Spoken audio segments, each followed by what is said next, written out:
SBI देश का सबसे बड़ा पब्लिक सेक्टर बैंक है। क्या अदानी ग्रुप को बचाने के लिए एलआईसी और एसबीआई को ऑर्डर दिया गया? एलआईसी ने खतरों से भरे अदानी ग्रुप को इतना बड़ा एलोकेशन क्यों किया? प्राइवेट फंड मैनेजर्स जो ज्यादा रिस्क लेते हैं उन्होंने भी ये नहीं किया।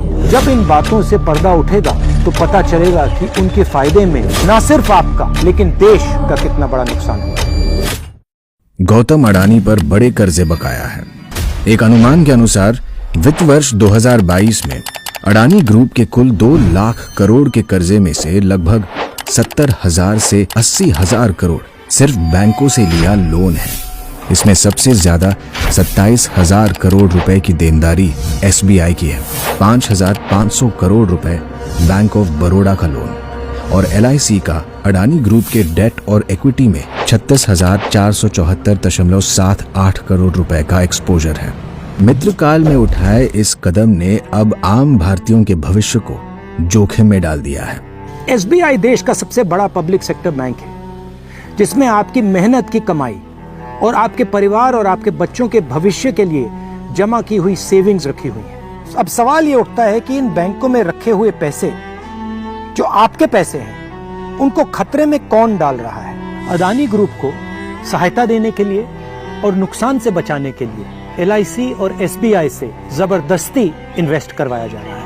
आप जो दिन रात एक करके अपना घर परिवार चलाते हो, जो ईमानदारी और मेहनत करके कमाते हो, आप जो एलआईसी और एसबीआई में अपना पैसा रखते हो, क्या आप अपने बच्चों के भविष्य को खतरे में डालना चाहते हैं? नहीं ना? तो मेरा सवाल आपसे है, अदानी के नुकसान को भरने के लिए आपके पैसे क्यों लगाए जा रहे हैं? दिसंबर की शुरुआत में 3 प्रमुख ग्लोबल फाइनेंशियल इंस्टीट्यूशंस ने एसबीआई को ऑस्ट्रेलिया में अडानी ग्रुप की कंट्रोवर्शियल कारमाइकल कोल माइन के लिए लोन देने के खिलाफ चेतावनी दी थी। न्यूज एजेंसी IANS के अनुसार नवंबर 2020 में एसबीआई अडानी ग्रुप को 5,000 करोड़ रुपए का ऋण देने के लिए तैयार था। इतना ही नहीं, साल 2014 में अडानी और उस वक्त की एसबीआई चीफ के बीच एक MOU पर हस्ताक्षर भी किए गए थे। एसबीआई के चीफ आपके पैसे को सुरक्षित कर रहे हैं या फिर अदानी के बिजनेस को? भारत की सबसे बड़ी सार्वजनिक बीमा कंपनी एलआईसी का अडानी समूह में पूरे बीमा इंडस्ट्री के कुल निवेश का 98% से अधिक हिस्सा है। एलआईसी ने खतरों से भरे अदानी ग्रुप को इतना बड़ा एलोकेशन क्यों किया? प्राइवेट फंड मैनेजर्स जो ज्यादा रिस्क लेते हैं उन्होंने भी ये नहीं किया। क्या ये पीएम का कर्तव्य नहीं कि एलआईसी जैसे फाइनेंशियल इंस्टीट्यूशंस का पैसा सुरक्षित रहे? हिंडनबर्ग की रिपोर्ट आने के बाद एलआईसी के शेयर्स की कीमत 50,000 करोड़ रुपए गिर गए।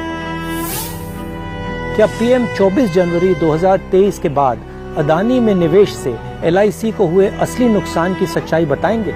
एलआईसी के इन्वेस्टमेंट के बाद घबराए हुए अदानी की रिटेल इन्वेस्टर्स की परेशानियों को कम करने के लिए पीएम क्या कर रहे हैं? ये कोई रहस्य नहीं है कि अडानी ग्रुप ने शेल कंपनियों के एक विशाल चक्रव्यूह का इस्तेमाल करके सामूहिक रूप से अडानी की सार्वजनिक लिस्टेड और प्राइवेट कंपनियों में अरबों डॉलर्स का लेन देन किया और ये अपने व्यापार की साफ जानकारी दिए बिना किया गया है।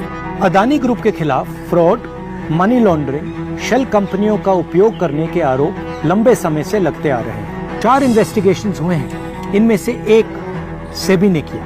इन शेल कंपनियों के पीछे कौन है? जब मार्केट में अदानी ग्रुप की शेयर की कीमत उनके इशू वैल्यू से भी नीचे गिर रही थी, फिर भी एलआईसी और एसबीआई ने एफपीओ में पैसा निवेश किया। क्या अदानी ग्रुप को बचाने के लिए एलआईसी और एसबीआई को ऑर्डर दिया गया?